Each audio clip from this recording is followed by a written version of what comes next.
Tick tock, time to rock. Good evening, good morning, good afternoon to everyone who's watching from all over the world. I'm your friendly neighborhood philosopher, D. Wood, and with me now is the least useful person on the planet because he has spent decades of his life exposing jihad, and as we all know, jihad is just going to the gym. That's what. Who was that? Was that CARE? Or was that the Why Islam campaign? What was that? Yes, that was CARE's My Jihad campaign. My Jihad is not forgetting my keys or, dropping off the kids at school on time. You know something? That is still with us. As a matter of fact, a little news item to start us off tonight, David, is that the Sundance Film Festival, Robert Redford's film festival, featured, oddly enough, a documentary called Jihad Rehab about a so-called de-radicalization program in Saudi Arabia. And so far, two Sundance officials have resigned from their positions, and the film is under fire for Islamophobia because it uses the word jihad, which everybody knows is only an interior spiritual struggle and has nothing whatsoever to do with terrorism. Yeah, shame on them. Yep. What the heck? Yeah, we need to boycott that. Everyone knows it's just, struggling to go to the dentist when you're supposed to. It's a struggle. Yeah, it is. It is. Wait, by the way, were you joking when you called it Robert Redford's? Isn't it Robert Redford's film festival? I don't know. Is it? If so, that's hilarious. Because is that he was the Sundance Kid and Butch Cassidy and the Sundance Kid? I'm pretty sure it's his. I thought he founded it and called it that because of the Sundance. Okay. No, I had no idea. I had no idea what the. I knew it was a film festival. If there's a film that's been made after 1951, I don't really care. So I don't know. No, I'm just saying that's hilarious if he did that and then named it after the Sundance Kid. That's awesome. I do believe that is the case, sir. Well, let's not forget what really matters. They cracked down on people who, said that jihad is something other than going to the gym. It's a thing of beauty, David, and everybody knows that. And so it was a terrible commission of Islamophobia for these film producers to call their film jihad when it has to do with Al-Qaeda terrorists. Mm-hmm. Because, of course, the Al-Qaeda terrorists will be the first to tell you that they are twisting and hijacking the peaceful religion of Islam and actually know little to nothing about it. Yeah. And we're going to see plenty of that here during this hour when Robert tries to say that there's some sort of jihad attacks going on, and I repeatedly have to correct him and probably ban him. I might have to mute you a bunch of times for saying that jihad has something to do with violently subjugating unbelievers in the name of Allah or something. I'm an incorrigible recidivist, David. It's you are terrible. Some people never learn. Some people just never learn. They just, Right. Anyway. Some men you just can't reach.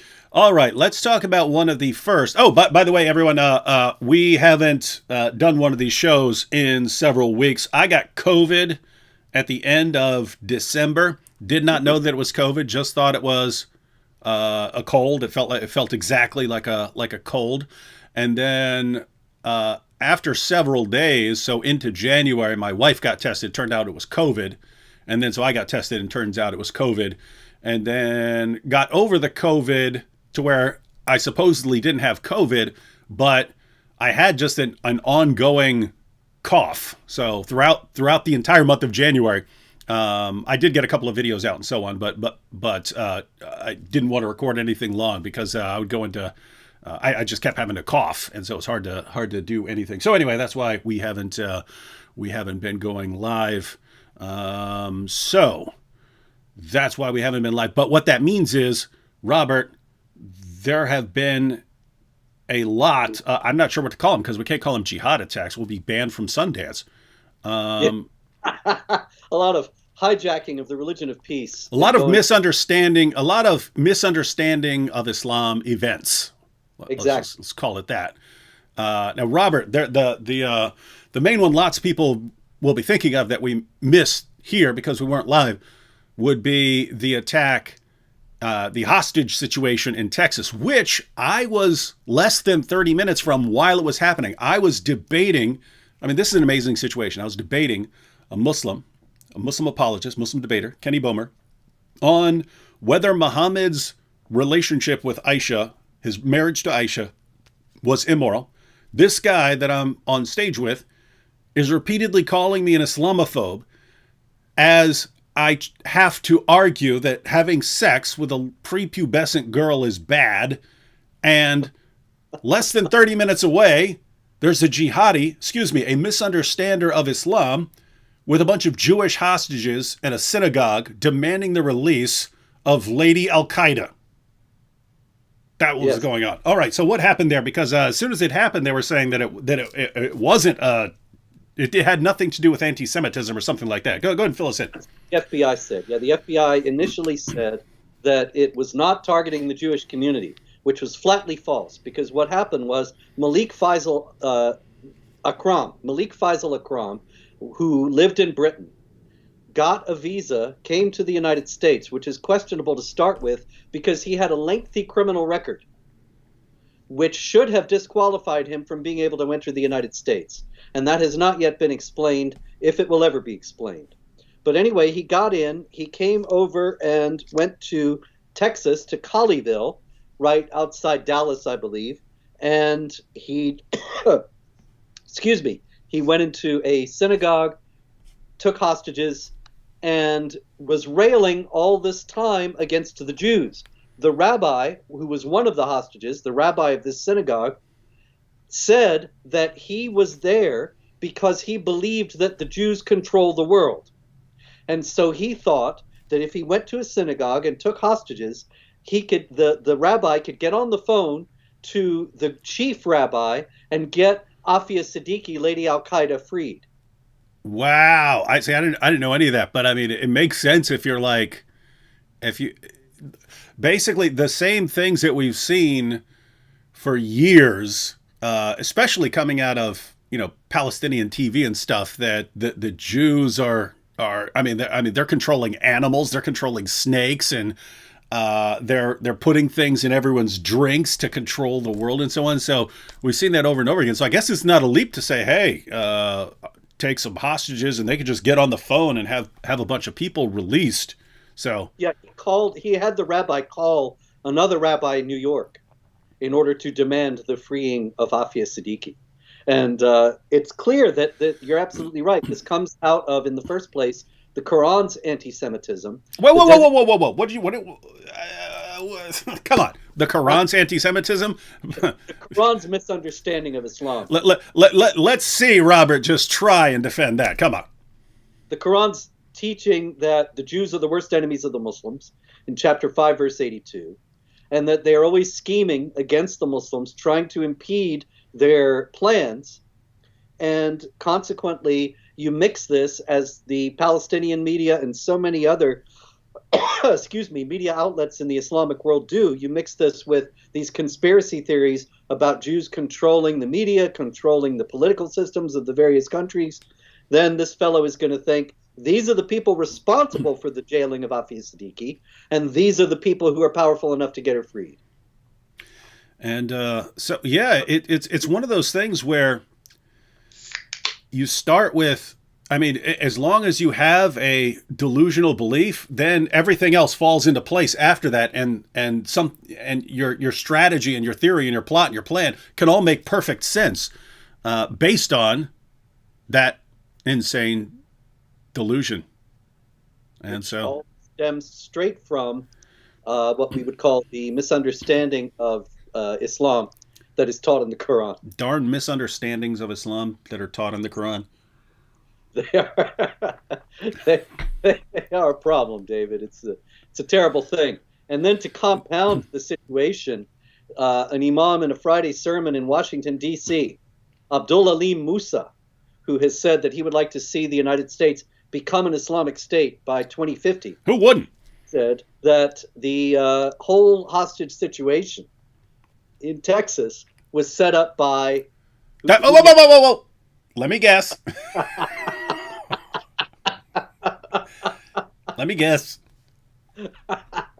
Eskimos.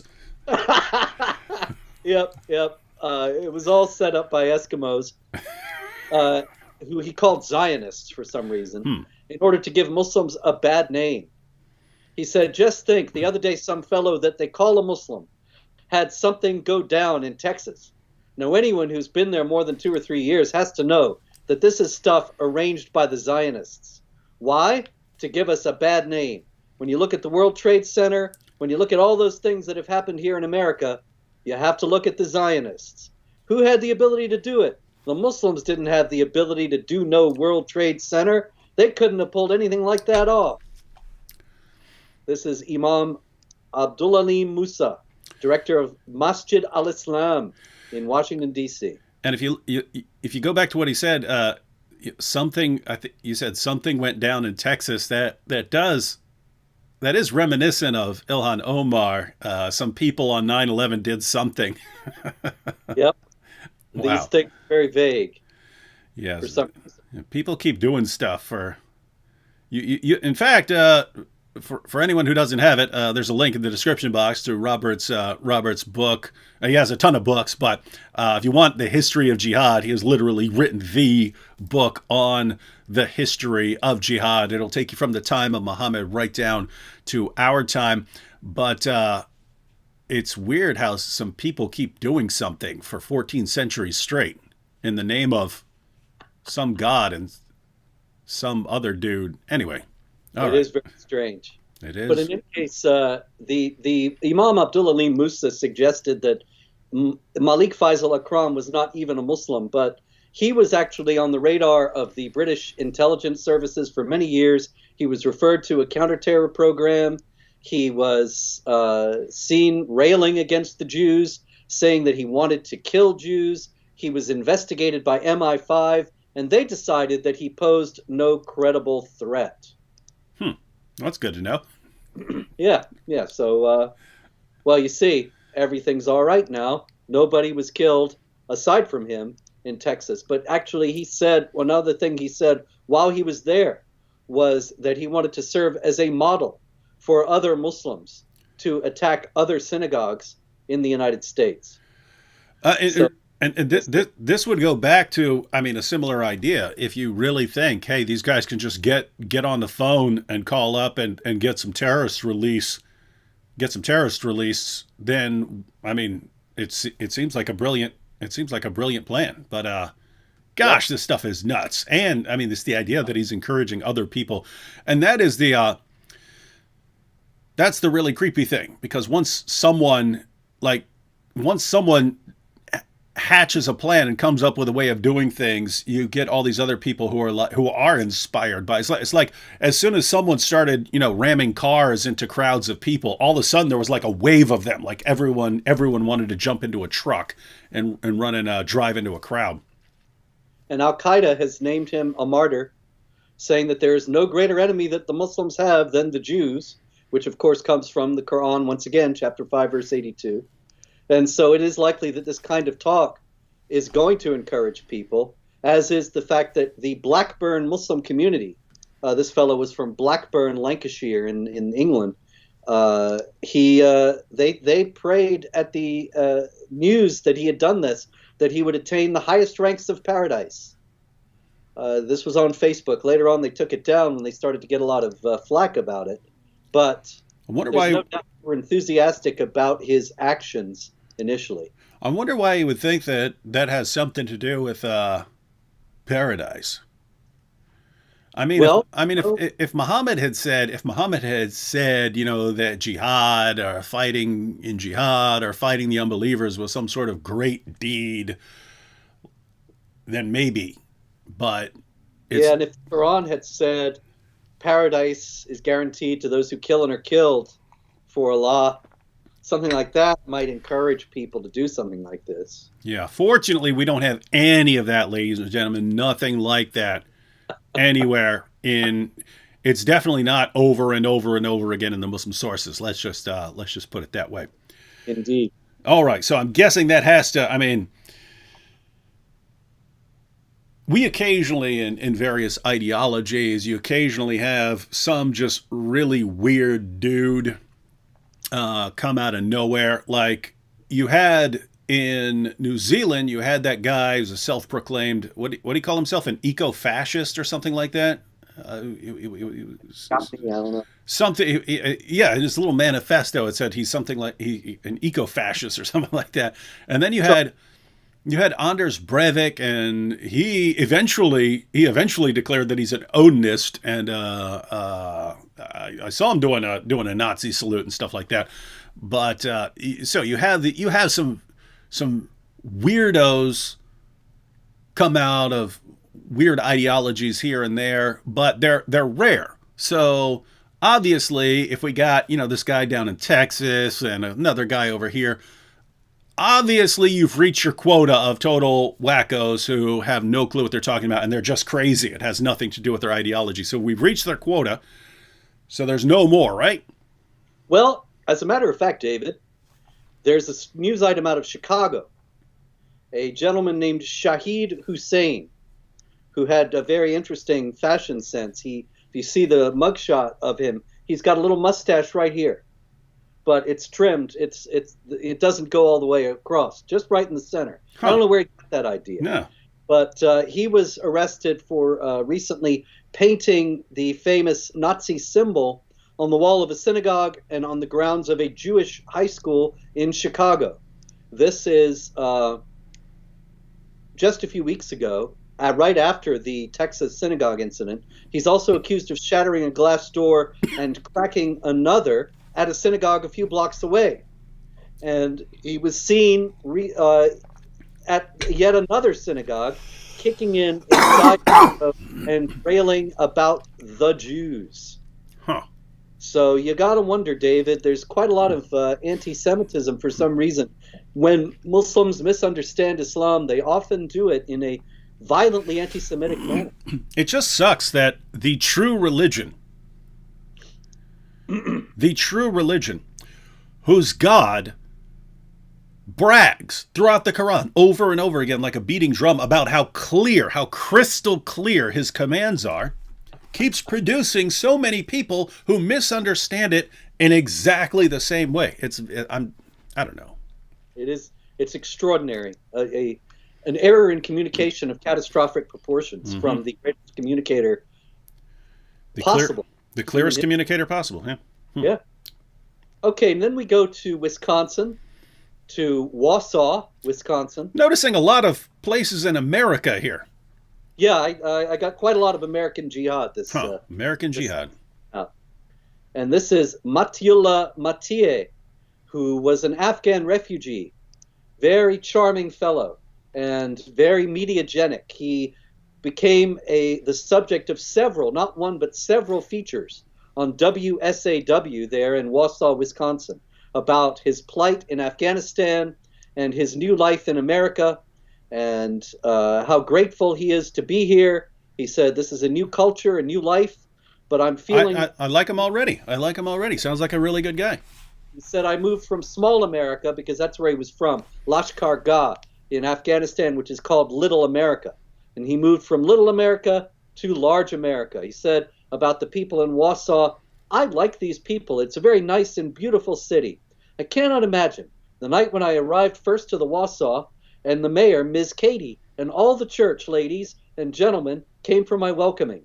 I told to my wife that I'm feeling like this was me and yours wedding night. Now, wow. Wait, this is just a totally heartwarming story. I might have to do a video about this heartwarming story about someone who comes from Afghanistan, really, really tough over there, and then is greeted by the mayor and all these church ladies, and it's just beautiful, beautiful coming to America story. Wow. It is. And then, unfortunately, David, Wausau Mayor Katie Rosenberg issued a statement saying, I was stunned and heartbroken to hear that a woman who was working to assist Wausau's new refugee arrivals in their resettlement reported that she was sexually assaulted by one of the refugees, none other than Matiullah Mathieh. And she said, Katie went on to say, this doesn't define all Afghan refugees. We know that not all Afghan refugees will commit sexual assault. That's true. But there was another, David, in connection with this, and this one was in Virginia. And an Afghan named Mohammed Tariq, another refugee, who was arrested at Quantico Marine Base in Virginia because he was seen sexually assaulting a 3-year-old girl. And he explained that this was something that was perfectly acceptable in his culture.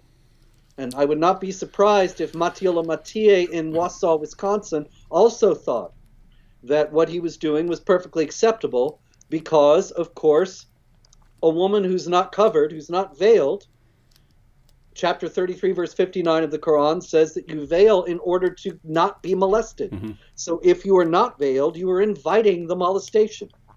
And it's your fault. And so I think Matiola Mathieu and Mohammed Tariq, they ought to be freed because they were just following their own culture and religion. To act as if that our laws supersede that is incredibly Islamophobic and ethnocentric. And I see someone posting Surah 65, verse 4, which, as you know, Robert, according to one of the most famous Muslim da'is on the planet, Muhammad Hijab, if you just go with what the Quran says there, you would assume that you can have sex with 5-year-olds. So I don't see why that would be any different for a 3-year-old. If he says that the Quran gives you an idea that you could have sex with a 5-year-old, it seems that the same would apply to a 3-year-old, according to Muhammad Hijab. Now, just to be clear, Muhammad Hijab does not believe that it's okay to have sex with 5-year-olds. He believes you have to go to the Hadith, where you find out that you have to wait till the ripe old age of 9 or something like that, or at least till the little girls are ready. But maybe, unfortunately, these Afghanis just they weren't that familiar with the Hadith. And so they weren't aware of these passages, and so they just went with the Quran. And so it doesn't matter how young she is, according to the Quran, but you also can take, sex captives from the enemies of Islam and so on. And so, needless to say, you get all sorts of horrible ideas. And Robert, it seems to me over many years of things like this happening. People are generally now familiar with the grooming gang situation in the UK, but you and I had read stories like that, similar stories. I've seen them from Australia. I'd seen them from Scandinavia. Those stories were. It just wasn't. It wasn't on the same scale. It wasn't as prominent as it was in the UK.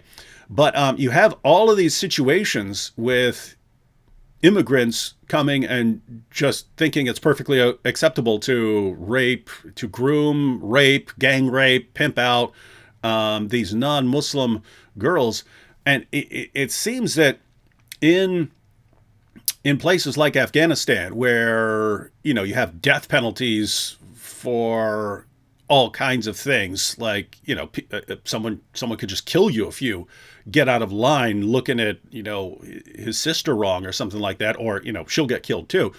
But it seems like a lot of people just never develop any sort of internal moral compass about right and wrong, because the threat is always external, right? The threat is always external. You get out of line, we will kill you, and so you have to follow the rules that are imposed upon you. And then you get somewhere and you no longer have to worry about being killed for doing the wrong thing.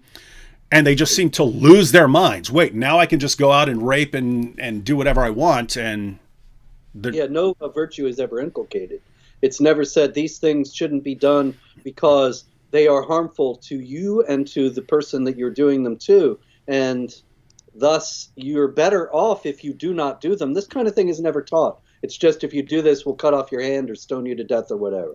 And that's why there was, you remember in Egypt, Lara Logan, is that her name? Lara Logan? Lara Logan, yes. Yeah, she just walked around. She just walked around, and a mob of men jumped on her. I mean, they pounced, and that happened over and over and over again during those Egyptian protests and so on. But I mean, think about that. I mean, if I go to a football game or something like this and someone jumps on a girl, it's not going to be, oh, let's all jump on her. And yet there it is. Oh, a girl showed up. Hey, let's all molest her at the same time. And so it's like, so she's obviously wants this. Yeah, it's it's weird, man. The misunderstandings abound.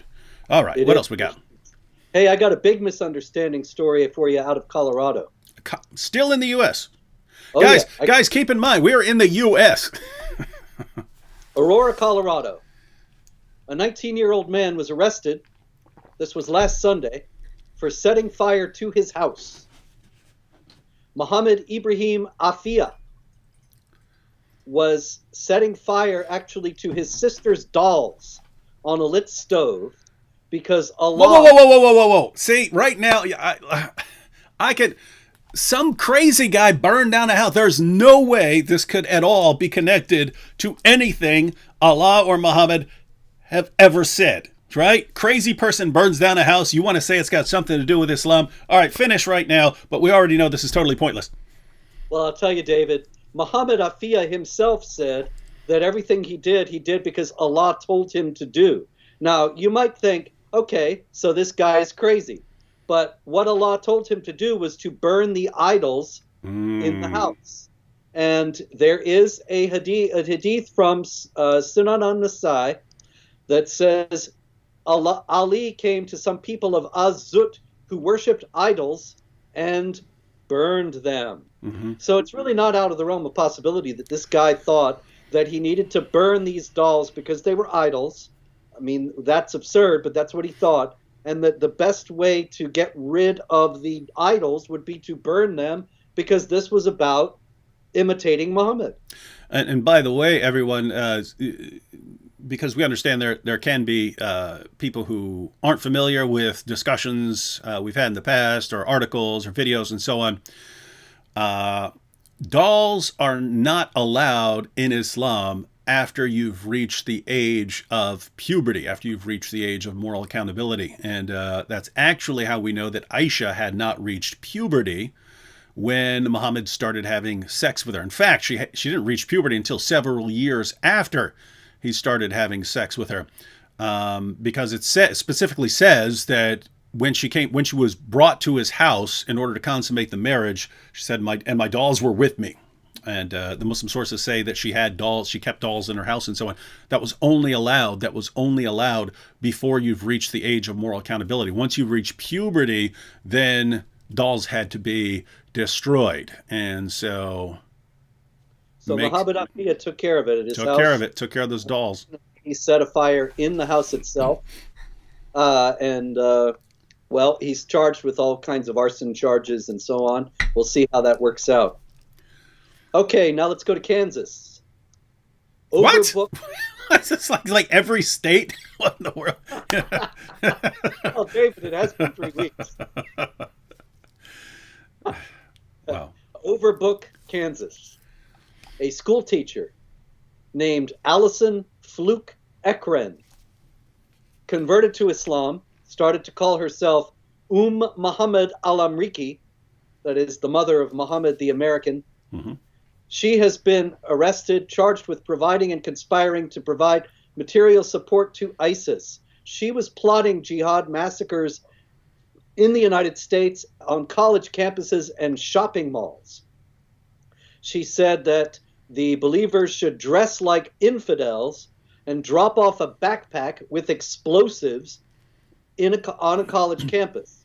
The shopping mall plot was very similar, although she wanted to park a vehicle full of explosives in the basement or the parking garage of the structure and then detonate them from a safe distance. She was also raising a child whose parents had participated in a suicide bombing. One of her friends said that on a scale of radicalization from 1 to 10, she was an 11. Wow. Allison Fluke Ekren of Overbrook, Kansas, a mild-mannered school teacher who went jihad. You know, Robert, here's what I always find most interesting. So, Ali Dawa recently had yes, I saw. Yeah, I was proud of that. Ali Dawa had a discussion with the apostate prophet, and Ali Dawa, I'm saying this because you and I have experienced this a lot over the years, but Ali Dawa was accusing the apostate prophet and other Islamophobes for being the cause of violence against Muslims. And Ali Dawah was saying, if my wife goes down the street and someone pull off her hijab, then that's because of you. He's acting like it's because of the apostate prophet, even though the apostate prophet has never supported that. He's never supported violence or attacks on Muslims. You haven't. I haven't. And yet we're blamed for it repeatedly, even though we condemn just attacks on random Muslims. Yeah, if you have to deal with Al-Qaeda or something like that, that's one thing. But, attacks on random Muslims, we are against oppression. We are against targeting groups like that. And yet we're somehow responsible for it. And yet, when you have over and over and over again, just random converts to Islam, they over and over again, they keep getting the idea that they need to go on a killing spree. And we say, could this possibly have something to do with the commands in Islam's most trusted sources to violently subjugate the world? Could this have anything to do with Surah 9, verse 29, fight those who do not believe in Allah? Could it have anything to do with Muhammad's claim that he had been sent to fight people until they say there's no God but Allah and that he's the messenger of Allah? Could this have anything to do with Muhammad saying that he's been made victorious with terror? Could any of this be connected? And it's no. So this is just the amazing thing I see over and over again. We have never supported these sort of random violent attacks against random Muslims who aren't doing anything, who aren't breaking any laws. Never supported that. And yet we're somehow responsible for attacks against them. And yet you have the commands of the Quran and the Hadith and in the Sirah and 14 centuries of Muslim scholars and Muslim leaders around the world today who are calling for jihad. And we say, is there any connection between that and people actually carrying out the attacks? No. And you're a bigot for suggesting that there's a connection. It's an amazing situation. Well, David, there's so many converts to Islam who have turned to jihad, turned to terrorism. I have a whole category, converts to Islam. People can find it at Jihad Watch. There's a drop-down box for categories on the right sidebar. And you can see story after story after story going back years of people all around the world who've converted to Islam, and then they get the idea that their new religion commands them to wage war against unbelievers and to do violence. Now, this is extraordinary. And there is not a single intelligence agency anywhere in the world that shows any interest in this phenomenon, even though it keeps recurring. And yet it seems to me that it's extremely curious if what our authorities tell us all over the world about Islam is true. If Islam is a religion of peace and it has nothing to do with terrorism and it teaches tolerance and love and so on, then why is it that so many converts, a steady stream of converts, regularly somehow get the idea that it enjoins violence? How did they get this idea? Because they're coming new. They're tabula rasa. They're coming new to the texts. And they don't have any preconceptions. They just want to serve Allah because this is their new religion. How do so many converts get the idea that Islam mandates violence? Why are there so very many other people like Alison Fluke Ekron? And this has never been answered. Nobody even cares to ask. Yeah, see, I grant that you can just have a crazy person or a person who is, emotionally disturbed, and it might not matter what that person is or becomes. That you could have a random person from any ideology who just decides to go on a violent killing spree. But with all of the converts to Islam who immediately misunderstand their religion and decide that what their God wants them to do is to go on a killing spree, if it had no connection to the ideology, if it had no connection to the religion, then you would expect to see the exact same proportion among adherents of any ideology, right? If it's just hey, here's the number of people who convert, and here's the percentage who decide to go on a killing spree. If it has nothing to do with the ideology, that same percentage should hold for any ideology. Anyone who converts to something should. Mm-hmm. I mean, it's just a matter of distribution. There are crazy people all over the world. If this is just people going crazy, then an equal number of people who convert to Christianity convert to Hinduism, Buddhism, whatever, are going to be crazy in this way. And yet it's only converts to Islam. All right. That's all for the United States, but I got plenty from around the world, David. Oh, wait, gosh. We've only dealt with one country? We only got like 25 minutes left. You've only gone through one country. Yes. Took us half an hour to get through just one country. Wow. Okay. Well, it has been 3 weeks. Okay. Haytham Tamim, who is the founder and main teacher of the Utruj Foundation, which is an Islamic organization in Britain, is under fire because he wrote an article called "Can a Man Beat His Wife in Islam?" And he has a section called "When It Is Permissible," in which he explains that the right to beat wives is part of a process if a wife is undermining her husband's authority and when she is troublesome or causing issues. This, of course, is based on the Quran, chapter 4, verse 34, which says that you should beat women from whom you fear disobedience.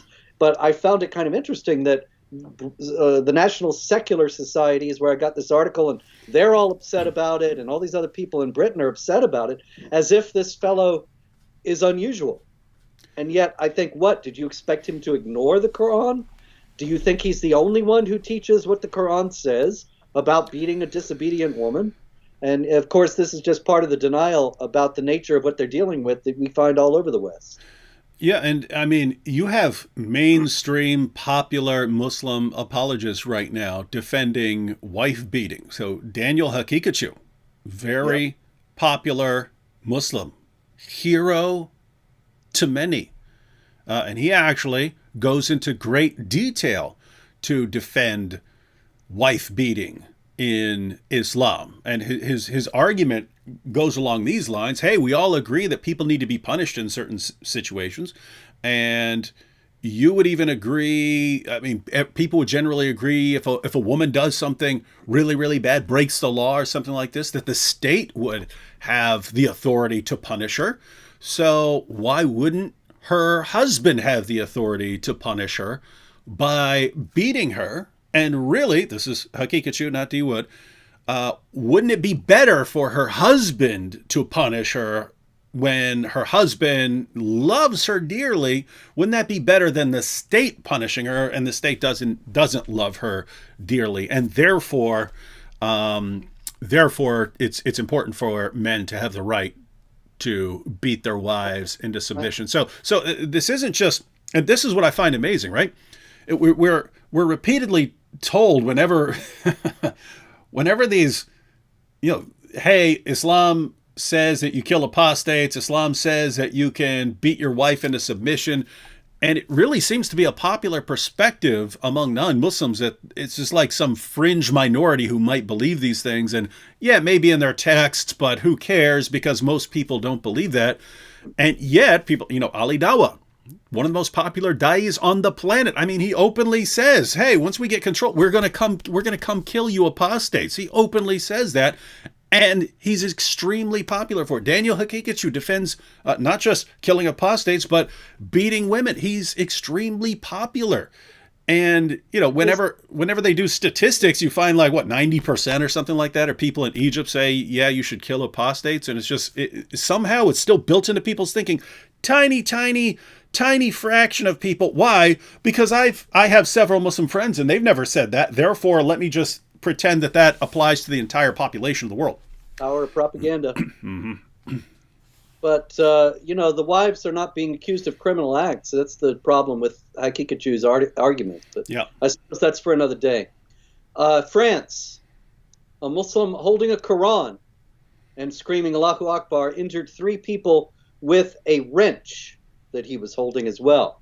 So he had a wrench and a Quran, and he went around swinging the wrench at people, injuring 3.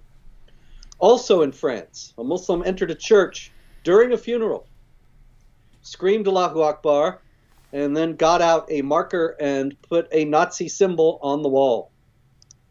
France. What? Hang on. What is up with all the Nazi symbols? Like, well, there's a lot of affinity between the Nazis and the Muslims who believe in the anti-Semitic teachings of the Quran.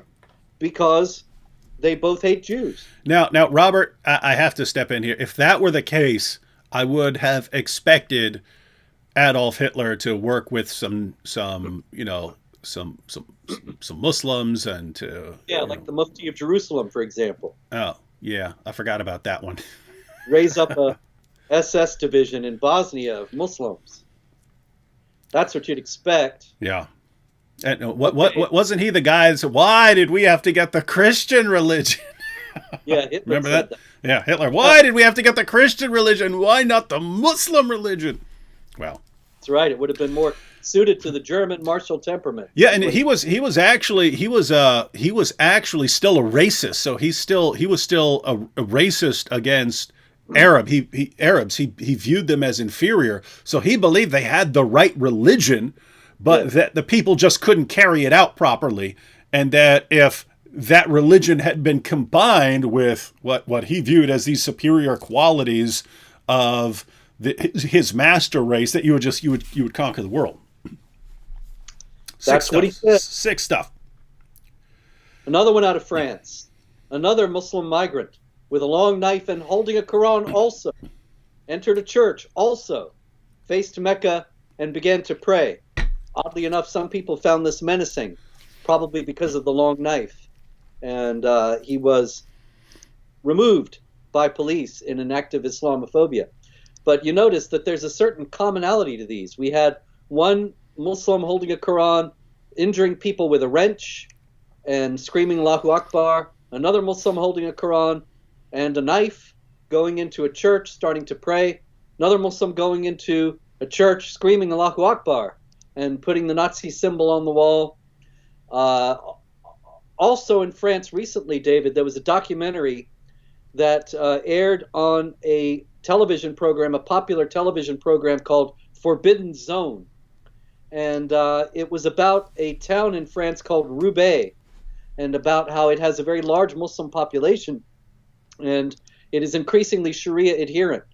For example, we were talking about dolls earlier, the fellow in Colorado who wanted to burn his sister's idols, and so on. And in Roubaix, you can buy dolls that are Islamic. They have no face, and so they're not idols. And this was presented as part of the Islamization of the town. In any case, there was a Muslim lawyer who was against all this, who was interviewed, and another journalist, and they have both been threatened with death and are now in hiding because they spoke about this. Yet another story in France, in a different place, a different Muslim holding a different knife and a different Quran threatened passersby. So that's 3 Muslims carrying knives and Qurans. So actually, one of them had a wrench and a Quran. Yeah, yeah. So there's no connection. These guys got knives. This guy's got a wrench. You're destroying your own argument here, Robert. That's it, man. You got me. Busted. Okay. There's no verse in the Quran which says strike them with wrenches. That's right. Therefore, it's a religion of peace. Misunderstanding. They're everywhere. In Pakistan, a lot of stories out of Pakistan we got. Pastor William Siraj and Reverend Patrick Naeem, 2 Christian clerics, were driving home from church in the city of Peshawar in Pakistan, and a group of Muslims opened fire on the car, killed Pastor Siraj, and injured Reverend Naeem. This is also in Pakistan. A woman was sentenced to be hanged by her neck till she is dead for images of Muhammad that she allegedly posted on WhatsApp. So something that I do like 7 times a month, posting pictures of Muhammad. I use them in thumbnails. And I use them in thumbnails to sort of, because I use the Charlie Hebdo. I use the Charlie Hebdo images, which in sort of protest for all those people being slaughtered in the name of Allah. But things that we do pretty regularly here get you killed over there. And yeah, it's most of the, and I mean, think about this. I'm involved with Islam pretty regularly. Most of the stories you share whenever we get together for a live stream, most I've never heard of, right? I've never heard of. So we still know that these are not reaching the vast majority of people, if even people who deal with Islam on a regular basis still aren't aware of them. Because I think the only ones you've mentioned that I'm familiar with were the attack in Texas, I mean the hostage situation in Texas, and then the two pastors who were attacked by guys on a motorcycle. And so this is by the way, this is another plug for Robert's book. That's the biggest thing that I noticed when I read your book, was just how completely relentless it is and how little of that relentlessness we know about. Because I've been debating whether Islam is a religion of peace and talking about jihad for a long time. I didn't know probably 90% of what's in your book. And then here you are today, and every time we get together, I'm not familiar with 90 to 95% of the attacks that are going on in the world. And it's just, my goodness, if people start to catch on just based on the little bit of information that actually gets to them, imagine if their eyes were open and people just saw, hey, all around the entire world right now, you've got jihadis trying to subjugate the world in the name of Allah, and they don't stop. And this is why I think there's such a campaign of obfuscation, misinformation, disinformation, to prevent people from knowing about these things. I got plenty more, David. I know that time is short, but we can get to some of them. Violent attacks. There was a 91-year-old Christian in Bangladesh, Malcolm Da Costa, in Padrishipur, a village in Bangladesh, 91 years old. And it was a deliberate attack on a Christian family. People came into his house and killed him, menaced the family. The people, of course, have not been punished because all too often in such cases in majority Muslim countries, the authorities sympathize with the attackers. And it's really hard. It's really hard to go against the attackers. Even if you didn't sympathize with them, you start going after these attackers. Well, guess what? They have their fellow attackers, right, that you haven't caught, and then you become a target. And I mean, how many times have we seen lawyers being killed because they decided that they were going to defend someone who's under a sentence for blasphemy and things like that. Mm-hmm. A story you may have heard of, David, because it got quite a lot of play. A man in Iran beheaded his 17-year-old wife and then walked around with the head. Mm-hmm. And was captured on video walking around with it. I mentioned this. I want to make it very clear why I'm mentioning this one. When I posted that at Jihad Watch, I got a lot of flack. And I have gotten flack in the past, even from people who say that they're ex-Muslims. Because they say, does Islam allow killing the wife? Well, no. Well, then what are you saying this has to do with Islam for? This is why. Because Islam is unique among the religions of the world in sanctioning the beating of the wife, as we were discussing before. No other religion, there's spousal abuse in every context among every people in the world, but no religion allows it except Islam. Once you allow that, you are sanctifying an act of violence, and that can very easily get out of hand and inculcate in the person who believes he has the right before Allah to do this the idea that he can go farther and farther, because after all, this is something that he has been allowed to do. He's been actually commanded to do.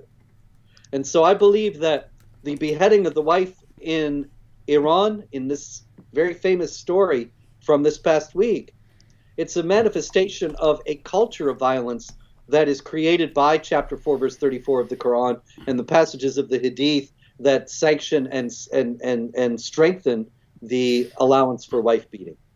Yeah, and I'll just add that, so just to be clear, everyone, you do have honor killings as a cultural practice that was there before Islam. And so you have modern defenders of Islam who want to say, well, therefore it has nothing to do with Islam when someone does it today. But what you have in the Muslim sources, as Robert just pointed out, you have violence that is allowed against your wives if they get out of line. Notice that the violence against your wife is just, even if you just fear. I mean, the Quran says if you fear rebellion, right? If you just say, hey, I think she might be rebelling against me. She hasn't done anything, but, I'm a little paranoid here, and so I'm going to just go, do a preemptive beating against her. That can be over nothing, right? That can be over nothing. And Muhammad said, he said, you shall not question a man as to why he beat his wife. If she's gone more out of line, it is very easy to justify what we call honor killings, what would historically be an honor killing with the Muslim sources. And here's how it goes, right? There's a death penalty for apostasy in Islam. If you leave Islam, that is a death sentence according to Islam. And 3 of the 4 traditional Sunni schools say that you execute a woman just as you would execute a man.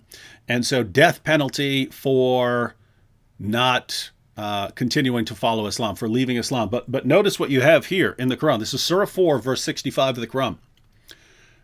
Allah says, but know, by your Lord, they can have no faith until they make you, O Muhammad, judge in all disputes between them, and find in themselves no resistance against your decisions, and accept them with full submission.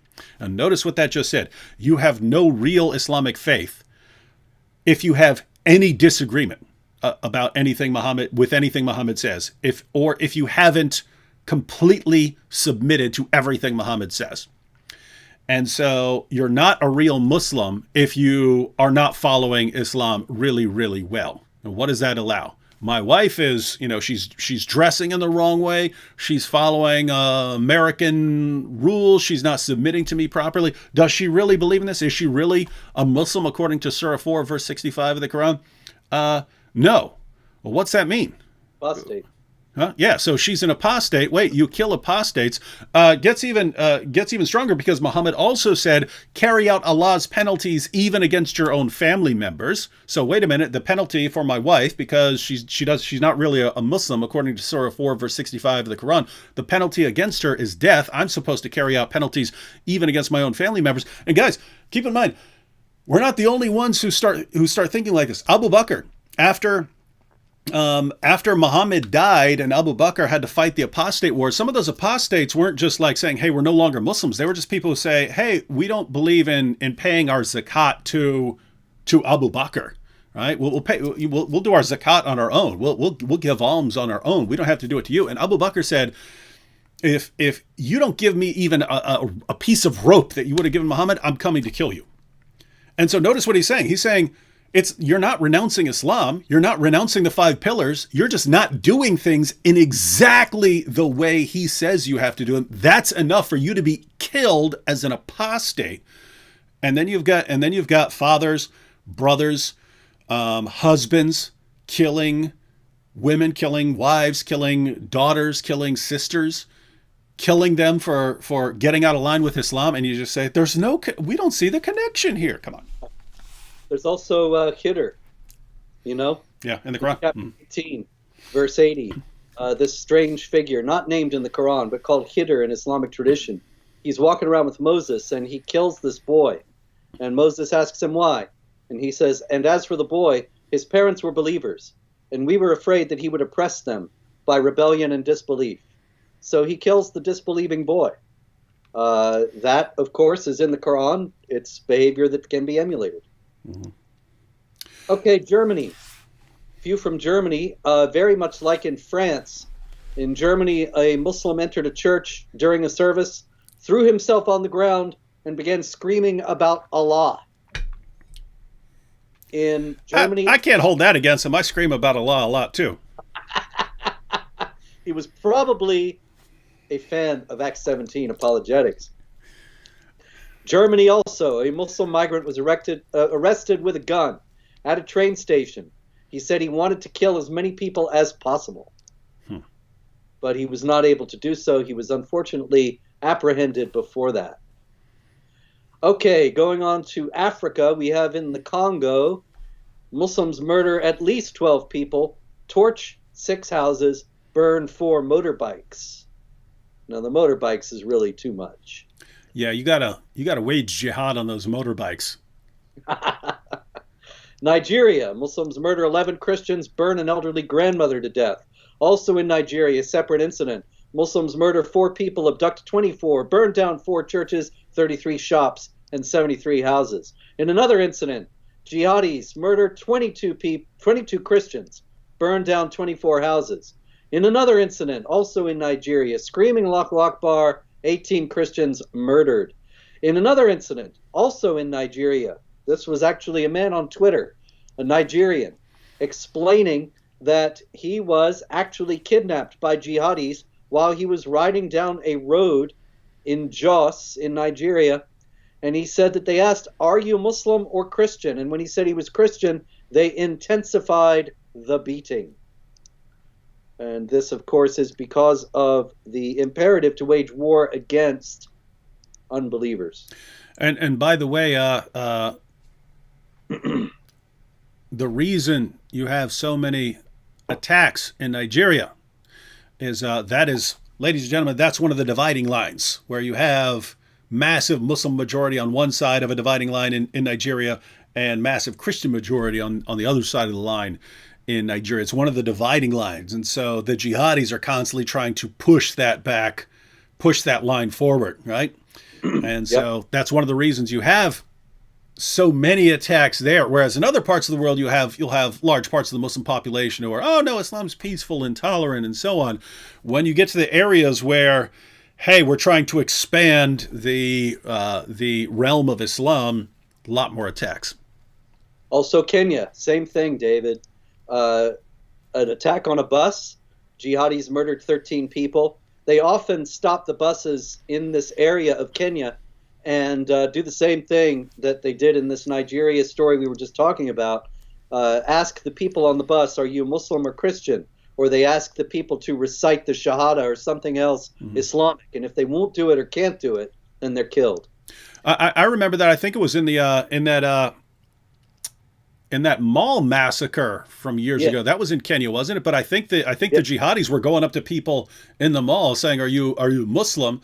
And if you said yes, they would ask you to recite something. Show us. You have to prove that you know the prayers and so on. And if you couldn't, then you're dead.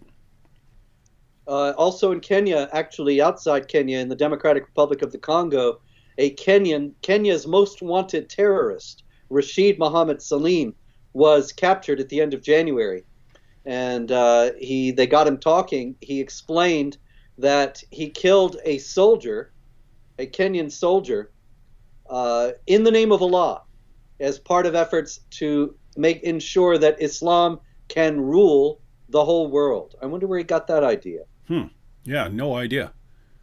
Also in Kenya, a man converted to Islam went to the home of some Christians, friends of his, and blew himself up, killing the parents and severely injuring their teenage daughter. Also in Kenya, a group of jihadis approached a vehicle convoy and opened fire, injuring 6 people.